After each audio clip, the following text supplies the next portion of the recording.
आकाशवाणी भोपाल से प्रस्तुत हैं प्रादेशिक समाचार।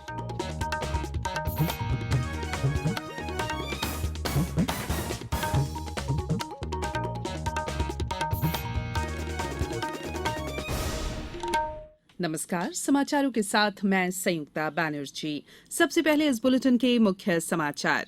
भारत विश्व की 5वीं सबसे बड़ी अर्थव्यवस्था बनने की ओर अग्रसर। प्रदेश में एक जिला एक उत्पाद योजना में उद्यान की फसलों और उत्पादों की ब्रांडिंग और मार्केटिंग की गतिविधियां मिशन मोड पर करने के सीएम ने दिए निर्देश।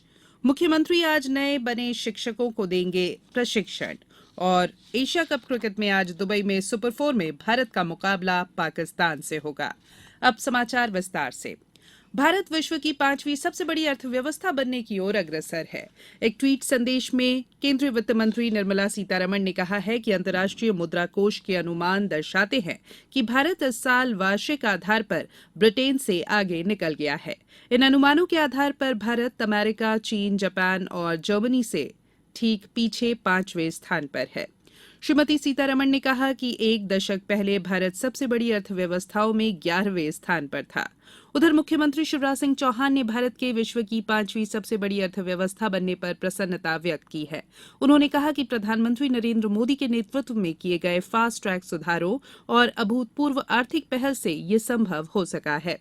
उन्होंने कहा कि प्रधानमंत्री श्री मोदी के आत्मनिर्भर भारत बनाने के संकल्प का परिणाम है कि भारत ने आजादी का अमृत महोत्सव मनाते हुए ब्रिटेन को अर्थव्यवस्था में पीछे छोड़ दिया। कोरोना काल में प्रधानमंत्री ने पूरे देश में जिस प्रकार अद्भुत कदम उठाए, नागरिकों के जीवन को सुरक्षित रखते हुए अर्थव्यवस्था को गति दी, वह अनुकरणीय है। जहां ब्रिटेन अर्थव्यवस्था में पीछे आता जा रहा है, वहीं भारतीय अर्थव्यवस्था लगातार बढ़ रही है।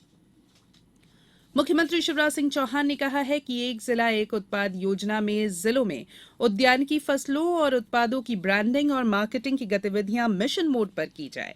मुख्यमंत्री उद्यानिकी और खाद्य प्रसंस्करण विभाग के कार्यों की समीक्षा कर रहे थे।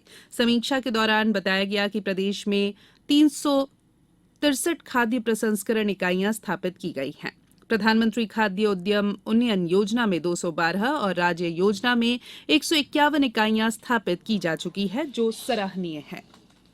मुख्यमंत्री श्री चौहान ने कहा कि उद्यानिकी विभाग दीर्घकालीन लक्ष्य में पोटैटो टिश्यू कल्चर और aeroponic lab, hi tech floriculture nursery स्थापित करने और 1,500 सूक्ष्म खाद्य प्रसंस्करण इकाइयां लगाने के कार्यों को पूरा करने के लिए प्रयास बढ़ाए। उद्यानिकी और खाद्य प्रसंस्करण नर्मदा घाटी विकास राज्य मंत्री भारत सिंह कुशवाहा, मुख्य सचिव इकबाल सिंह बैस, अपर मुख्य सचिव और कृषि उत्पादन आयुक्त शैलेंद्र सिंह और अपर मुख्य सचिव उद्यानिकी और खाद्य प्रसंस्करण JN कंसोर्टिया सहित वरिष्ठ अधिकारी भी इस दौरान उपस्थित थे। मुख्यमंत्री ने कहा कि प्रदेश में विकसित 14,28,000 मीट्रिक टन कोल्ड स्टोरेज क्षमता के विकास का कार्य हो चुका है। इस साल 25,000 मीट्रिक टन क्षमता वृद्धि का लक्ष्य पूरा करने पर फोकस किया जाए। ये समाचार आप आकाशवाणी भोपाल से सुन रहे हैं। हमारे समाचारों को अब आप कभी भी और कहीं भी अपनी सुविधा के अनुसार सुन सकते हैं। ये समाचार बुलेटिन YouTube, ट्विटर और फेसबुक पर AIR न्यूज भोपाल पेज पर सुने जा सकते हैं। इसके अलावा आप हमारी वेबसाइट newsonair.com पर या AIR न्यूज ऐप पर भी समाचार सुन सकते हैं। ब्रेक के बाद बुलेटिन में एक बार फिर आप सभी का स्वागत है। मुख्यमंत्री शिवराज सिंह चौहान आज दोपहर भोपाल में BHL के दशहरा मैदान में नवनियुक्त शिक्षकों को प्रशिक्षण देंगे। इस अवसर पर जनजातीय कार्य मंत्री मीना सिंह मांडवे और स्कूल शिक्षा राज्य मंत्री इंदर सिंह परमार उपस्थित रहेंगे। मुख्यमंत्री विभागीय प्रशिक्षण नीति और विभागीय परिसंपत्तियों के संधारण संबंधी मार्गदर्शिका का विमोचन भी करेंगे। मुख्यमंत्री श्री चौहान लगभग 15,000 शिक्षकों को प्रदेश में स्कूल शिक्षा की दिशा और भविष्य की आकांक्षाओं से अवगत कराएंगे। इस दौरान TG नियोगी, नई शिक्षा नीति, शिक्षक के संदर्भ में डॉक्टर SB ओझा, शालेय शिष्टाचार और KK पराशर मूल्यांकन विषय पर शिक्षकों का मार्गदर्शन करेंगे। राज्य निर्वाचन आयोग द्वारा 18 जिलों के 46 नगरीय निकायों के लिए निर्वाचन कार्यक्रम घोषित कर दिया गया है। इन नगरीय निकायों में मतदान 27 सितंबर और मतगणना 30 सितंबर को होगी। मतदान ईवीएम से होगा। संबंधित नगरीय निकाय क्षेत्रों में आदर्श आचार संहिता प्रभावशील हो गई है। राज्य निर्वाचन आयुक्त बसंत प्रताप सिंह ने बताया है कि निर्वाचन की सूचना का प्रकाशन और नामांकन पत्र प्राप्त करने का काम सोमवार से शुरू होगा। नामांकन पत्र प्राप्त करने की आखिरी तारीख 12 सितंबर और नाम वापस लेने की अंतिम तारीख 15 सितंबर है। राज्य निर्वाचन आयोग के सचिव राकेश सिंह ने बताया है कि जिन नगरीय निकायों में आम निर्वाचन होना है उनमें कुल 8,42,515 मतदाता हैं। गौरतलब है कि कुल 17 नगर पालिका और 29 नगर परिषद में आम निर्वाचन होना है। इनमें से 6 नवगठित नगर परिषद हैं।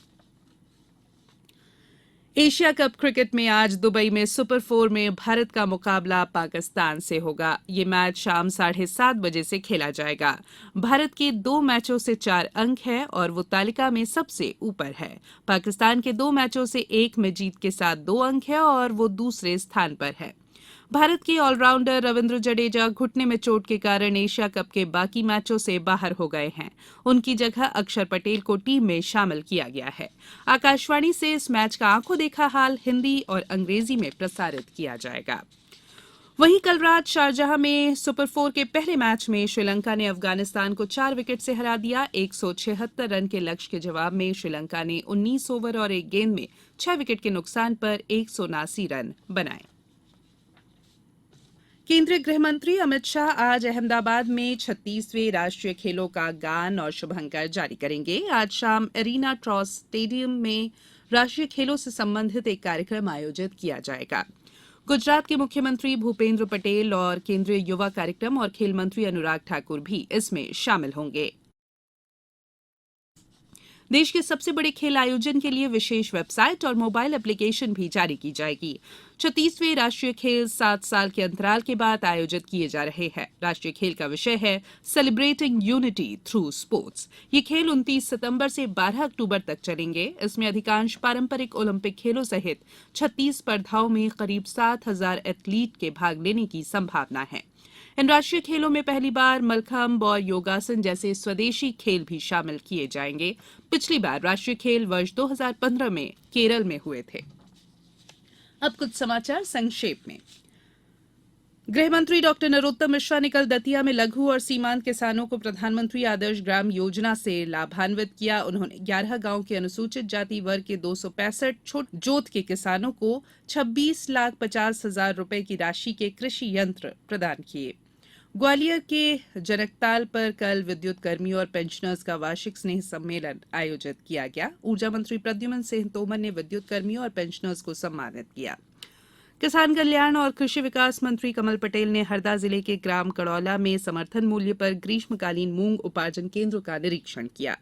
सहकारिता और लोक सेवा प्रबंधन मंत्री डॉक्टर अरविंद सिंह भदौरिया ने पूर्व मुख्यमंत्री उमा भारती से भोपाल में उनके निवास पर भेंट की।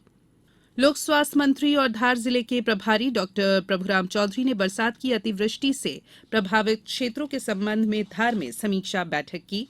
राष्ट्रीय पोषण माह के अंतर्गत शनिवार को आगरमालवा जिले के सभी आंगनवाड़ी केंद्रों पर बाल भोज का आयोजन कर पोषण मटके के तहत प्राप्त पौष्टिक सामग्रियों से भोजन तैयार कर बच्चों को परोसा गया। मध्यप्रदेश पश्चिम क्षेत्र विद्युत वितरण कंपनी ने इंदौर में पर्यावरण संरक्षण के उद्देश्य से ई बिल की व्यवस्था से पहले चरण में पीथमपुर को जोड़ा है। पन्ना में 13 सितंबर से राष्ट्रीय कृमि मुक्त दिवस मनाया जाएगा, जिसमें शासकीय और अशासकीय विद्यालयों में अध्ययनरत 19 साल तक के किशोरों और किशोरियों और आंगनवाड़ी के बच्चों को कृमि मुक्त की दवा एम्बेडाजोल खिलाई जाएगी। और मंदसौर में शिक्षक दिवस पर जिला स्तरीय शिक्षक सम्मान समारोह का आयोजन किया जाएगा, जिसमें 1 सितंबर 2021 से 31 अगस्त 2022 तक सेवानिवृत्त हुए पूरे जिले के सभी शिक्षकों का सम्मान किया जाएगा। इस बुलेटिन में फिलहाल इतना ही। इजाजत दीजिए। नमस्कार।